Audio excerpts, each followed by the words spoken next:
Over. All right, we're going to go back to 1987. Good year. I was still Italian.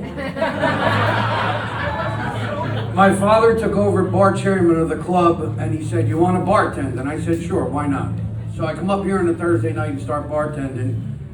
And I knew a lot of the younger guys, but this one guy comes down, he had a lot of hair, and he's staring at the TV after practice and belly laughing to the South Park and the Simpsons, and I said, I think I could hang out with this guy.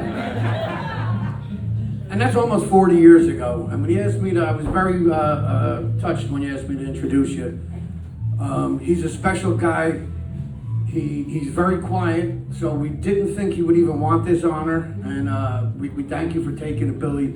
He's our pipe major, and I don't know if any of you realize it's very difficult being a pipe major in an Irish pipe band. It takes a special guy. It's like every parade, someone just took a whole bunch of marbles and threw them over the floor and asked him to corral them, and he has this special quality that he's laughing, he's joking, and a certain time comes along and he just puts on this face and the work's ready to start, get everyone tuned up, everyone ready to go, and we all sound, we're one of the best pipe bands going down the street, and it's all due to him.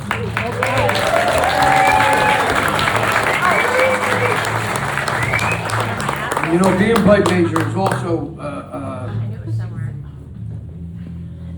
it's fickle, I guess. You know, you're only a couple bad decisions away from a mutiny, and every once in a while, you get the rumblings in the band, and guys are like, "Oh, we don't need Bill. We don't need Bill." And then Bill doesn't show up to one job, and we're all like, "Where the hell's Bill?" You know, we're 20 minutes late. He's a great guy. His wife Lori, his family. He's all. It's either his family or it's the bagpipe band. He's marched in more parades in this state than I'd say anybody else now. He doesn't miss a job. He's always there for us. You're always there for your family. You're a great guy, and I'd like to introduce Bill McAvoy.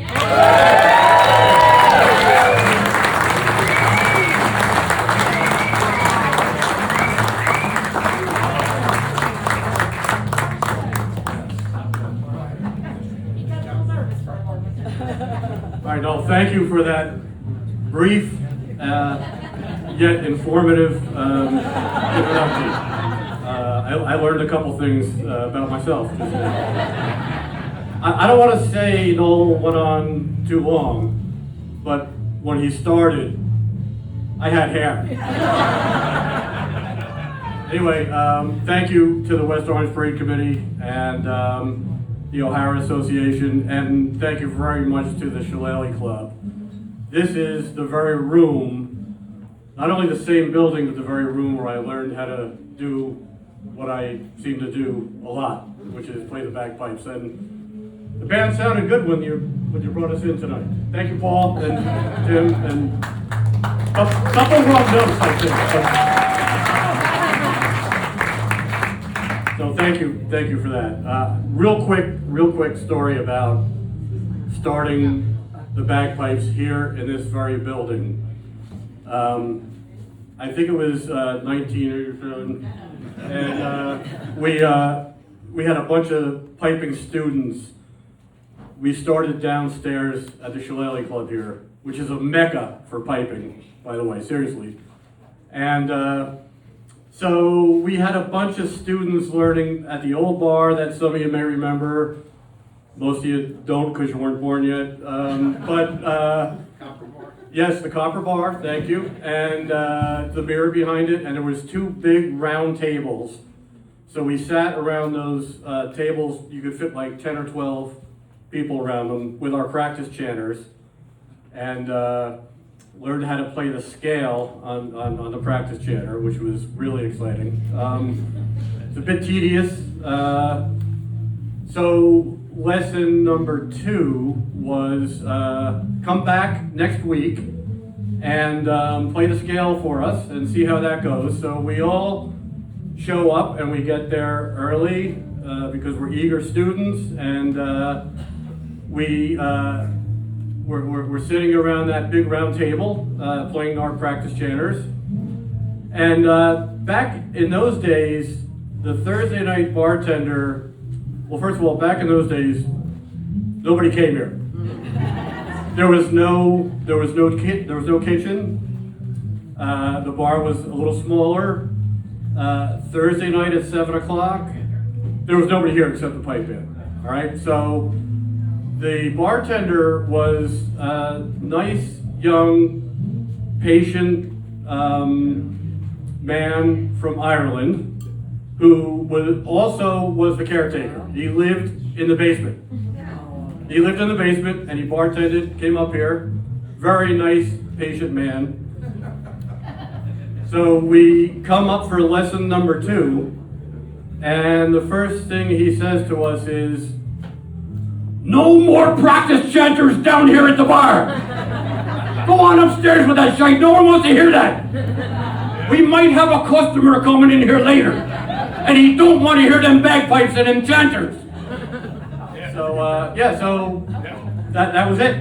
That was it. So from then on, all the bagpiping was in the very room you're standing in right now. No more downstairs. So that actually never happened. I just made that up. Yeah. So, well, actually, kind of did. Yeah. So anyway, thank you to the West Orange Parade Committee for this honor, and thank you to the O'Hara Association, but very special thanks to the Shillelagh Club for having this physical building in which we can try to learn what we do, which is share our music with everyone, be it St. Patrick's Day or whatever. All right, so thank you. Let's have a great parade.